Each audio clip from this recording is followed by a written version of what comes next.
Poštovani predsjedavajući, kolegice i kolege zastupnici. Naizgled danas predmet ove točke je jedna formalnost. Međutim, ne bi bilo loše kad se već dotičemo teme terorizma da progovorimo malo i o meritumu. Naime, priča o terorizmu nije nešto što je daleko od nas, što nas se ne tiče. Hrvatska, a posebno Hrvati u Bosni i Hercegovini su već odavno pod udarom islamističkog terorizma. On je započeo još za vrijeme rata u Bosni i Hercegovini kad je nekoliko tisuća dragovoljaca iz islamskih zemalja koje su tada po afganistanskim veteranima skupno nazivali mudžahedinima sudjelovalo na strani bošnjačke armije BiH. Većina njih je došla preko Hrvatske za vrijeme početnog Hrvatsko-muslimanskog savezništva i ratovali su u okviru jedinice El Mudžahid armije BiH i počinili teške zločine, među kojima se ističe ritualno odsjecanje glave zarobljenika, najprije srpskih, a onda u drugom poluvremenu rata i hrvatskih.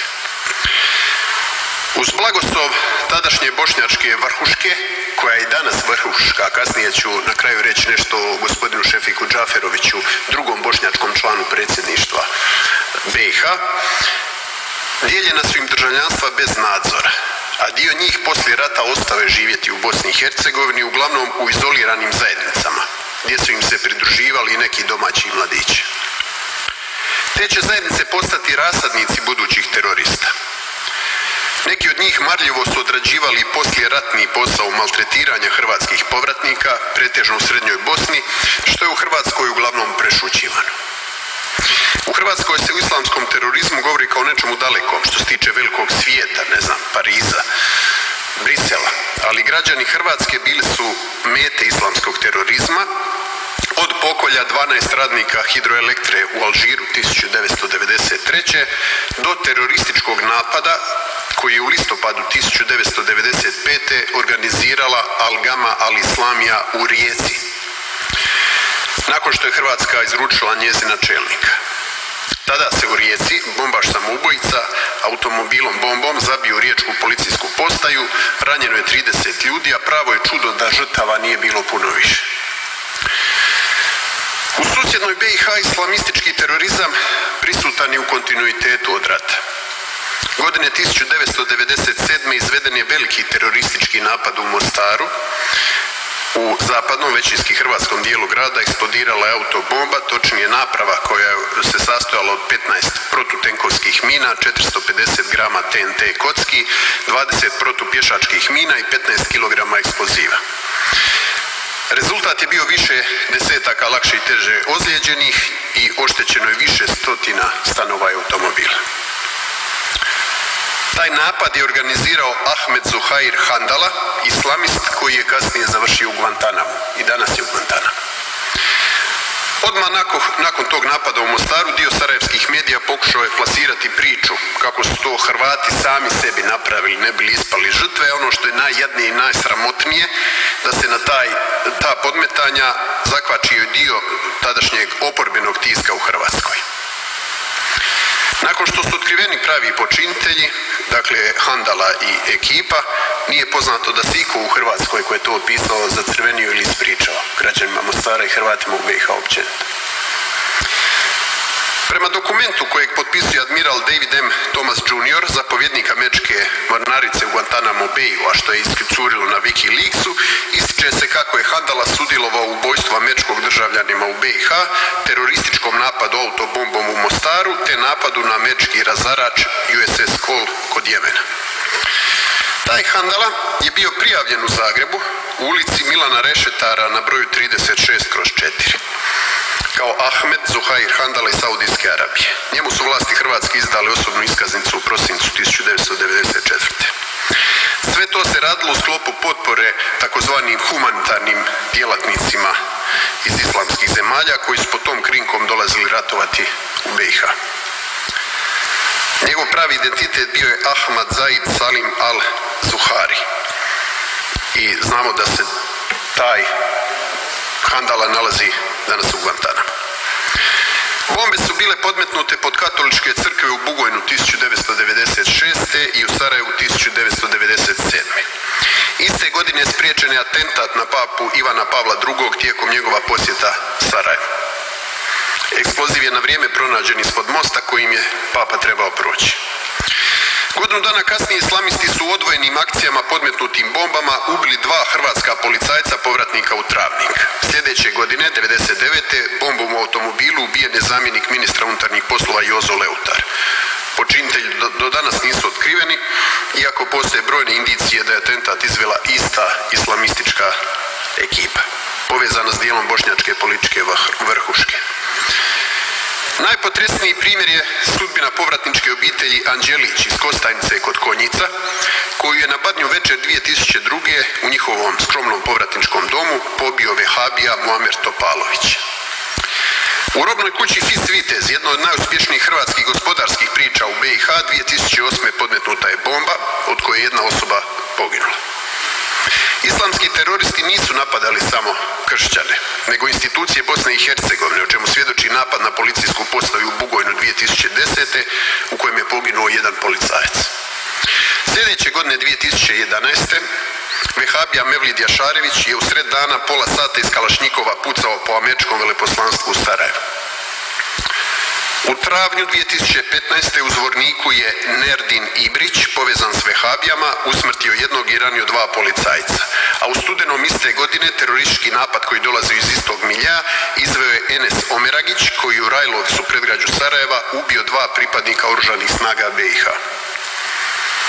Malo nakon toga u sklopu policijske akcije Rez u Sarajevu je uhićena skupina od 11 ekstremista povezanih s Islamskom državom koji su planirali teroristički napad na dočeku Nove godine u Sarajevu. U međuvremenu stare ratne mudžahedine i kasnije vehabije novu opasnost počeli su predstavljati stotine boraca iz BiH koji su se borili u Siriji i Iraku na strani Islamske države. Gdje su nestali ti ljudi? Islamska država je pokrivala ogroman teritorij. Odjednom pala Islamska država gdje je nestala vojska. Je li možda među ovih 1 milijun mlađih muškaraca vojno sposobnih koji su dolazili s tih područja na poziv Angele Merkel, koja je od Milanovića tražila da ih mi 100.000 držimo silom ovdje, možda dio i tih boraca. Odlasci iz BiH u džihad na Bliski istok poprimili su tolike razmjere da je u Bosni i Hercegovini donesen poseban zakon o zabrani odlaska na inozemna ratišta. Pametno bi bilo samo to dosta da shvati razmjere terorističke opasnosti u susjedstvu. Hrvatski mediji sramežljivo su prenijeli vijest da se ISIL-ove u to vrijeme Islamske države, ISIL-ove crne zastave povremeno zavijore u vehabijskim selima koja su potpuno izvan sustava države BiH. Nama najbliži nalazili se na području općine Velika Kladuša, to vam je malo više od sat vremena vožnje od Zagreba. Tko je odgovoran za takvo stanje? Prije svega oni koji su dovodili islamiste i tolerirali njihovo djelovanje. Vehabijski pokret uvezen je i uglavnom financiran iz Saudijske Arabije. Obavještajne i sigurnosne agencije Bosne i Hercegovine više puta su saudijski centar Kralj Fahd u Sarajevu označile kao mjesto okupljanja radikalnih islamista. I nikom ništa. Jer je najblaže rečeno do sada nedostalo političke volje da se stvar raščisti. Naime, Saudijska Arabija je veliki američki saveznik, a Amerikanci su najjači faktor u Bosni i Hercegovini, pa im valjda nije zgodno. Da su samo djelić energije, vremena i novca koje su zadnja 2 desetljeća uložili u političko slamanje Hrvata, najmalobrojnijeg naroda u BiH, posvetili borbi protiv islamističkog terorizma, danas ne bismo imali taj problem. Situacija je dakle šizofrena. Veliki američki saveznik financira vehabije, Saudijska Arabija, a onda vehabija rafalima raspali po američkoj ambasadi. I nikom ništa.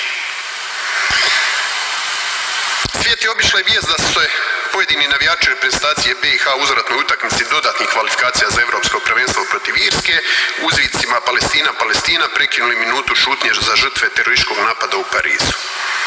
A Daily Mail pod naslovom bosanski izbjeglice koji su financijski pomagali američke neprijatelje prenio je već staru vijest da su američke vlasti optužile najmanje 66 osoba za planiranje terorizma povezano s ISIL-om na tlu Amerike, među kojima čak 6 osoba iz Bosne i Hercegovine.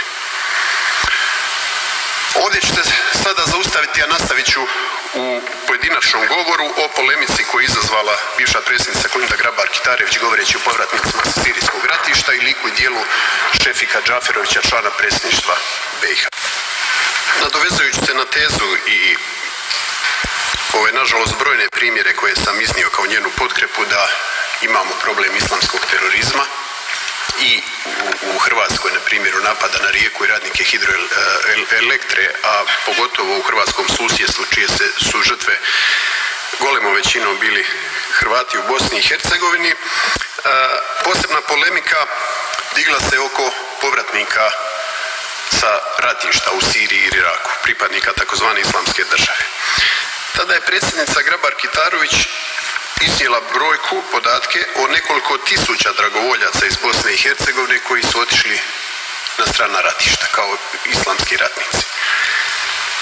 Izazvala je pravu polemiku na političkoj javnoj sceni u Bosni i Hercegovini, brojne degutantne uvrede i podmetanja, ali ono što je pruženo kao protuargument je iznio ministar sigurnosti Bosne i Hercegovine Dragan Mektić, koji je nastao biti egzaktan, pa je naveo kako je na sirijskom ratištu bilo 226 osoba iz BiH, ne hiljade, kako kaže hrvatska predsjednica.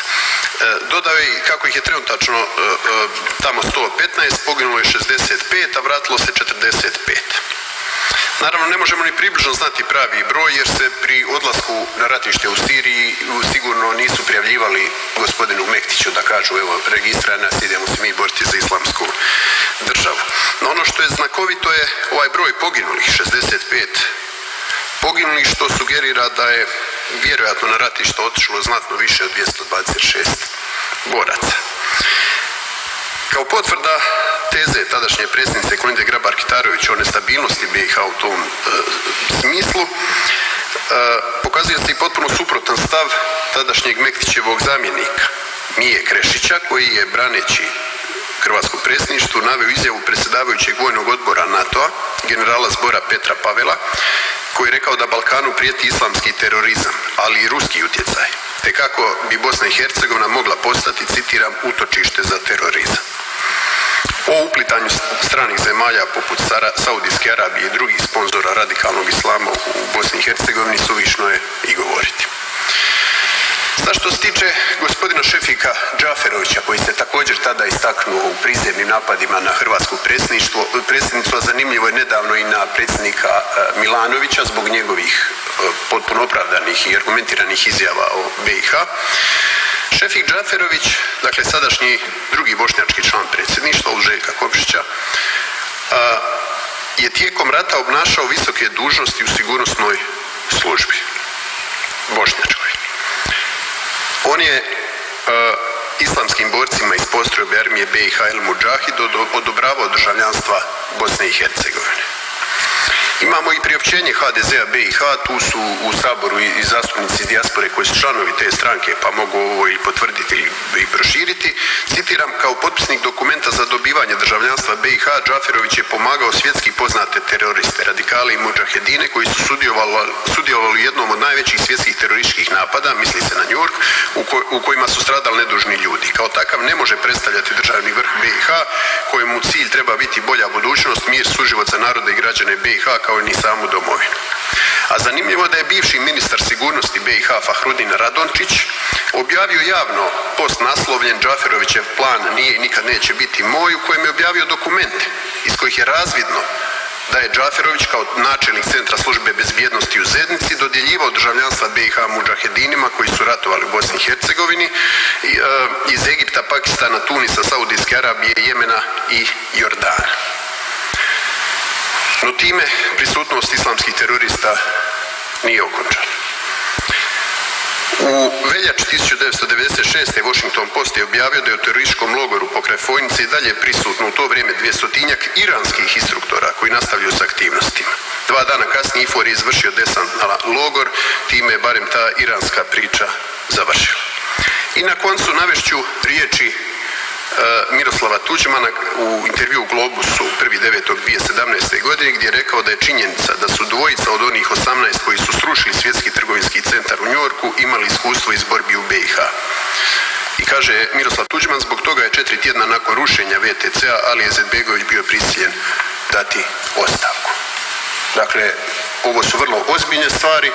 U našem susjedstvu, u borbama protiv Hrvata i u ratu i poslije rata sudjelovali su ljudi koji su dio svjetske islamističke mreže koja je izvršila i najgore napade, uključujući i onaj u New Yorku. Hvala.